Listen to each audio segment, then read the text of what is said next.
দেখাম আজি মানে যেটো আপোনালোকে হয়তো বেছিভাগে দেখা নাই আৰু মই প্ৰথমবাৰ দেখিছো ফিল্মত দেখা যায় কিন্তু বাস্তৱত মান দেখা পোৱা নাছিল জয় হিন্দুজ গুড মৰ্নিং মই শংকুমণি ৰাজকুমাৰ আৰু আপোনালোকে চাইছে মোৰ ইউটিউব চেনেল শংকুৰাজ ডবল 4 আজি মই দেখাম আপোনালোকক এটা আচৰিত ধৰণৰ বস্তু যেটো বস্তু আপোনালোকে হয়তো বহুতে ফিল্মত দেখিছে কিন্তু বাস্তৱত হয়তো দেখা নাই আগৰ দিনত যেতিয়া দৰমহাবু হৈছিল তেতিয়া এস্কট পাইলটে দি সুন্দৰভাৱে সুৰক্ষিতভাৱে আনি এটা সুৰক্ষিত লকাৰত থৈ দিছিল কাৰণ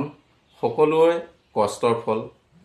তাতে সুৰক্ষিতভাৱে আছিল আৰু তাৰ পৰা বিতৰণ কৰি দিছিল এতিয়া দিনতো এটিএমৰ সুবিধা হ'ল বেংকৰ সুবিধা হ'ল গতিকে আজিকালি সেই ব্যৱহাৰ নহয় আৰু সেই বস্তুটো আজি মই দেখাম আপোনালোকক ইমানে গধু আমি 6-7 জন মান মানুহে মানে দাঙি বলে পৰা নাই ডাঙাটো অসম্ভৱে হৈ গ'ল আমি ঘূৰাই পেপাই কিবা মানে ঘূৰাই পকাই কিবা পকাকে বাহিৰলৈ আনিলো আৰু বাহিৰলৈ আনোতে গোটে পকা ভাগি অৱস্থা নাই গতিকে বস্তুটো চাওক আপোনালোকে আৰু যিসকলে পাইছিলে তেওঁলোকে কমেন্ট কৰি জনাব আৰু নতুন চামেটো নিশ্চয় পোৱা নাই পুৰণা যিসকল ভিউ আছে পাইছিলে প্লিজ কমেন্ট কৰি জনাব তো বলক বস্তুটো দেখাই দিওঁ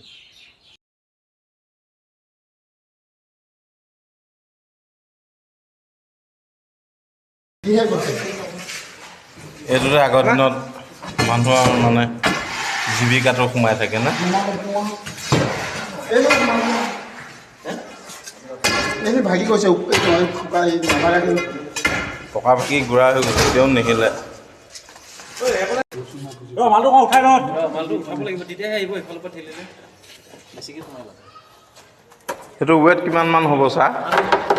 এইটো বেছিকৈ সোমাই কিমান কেজি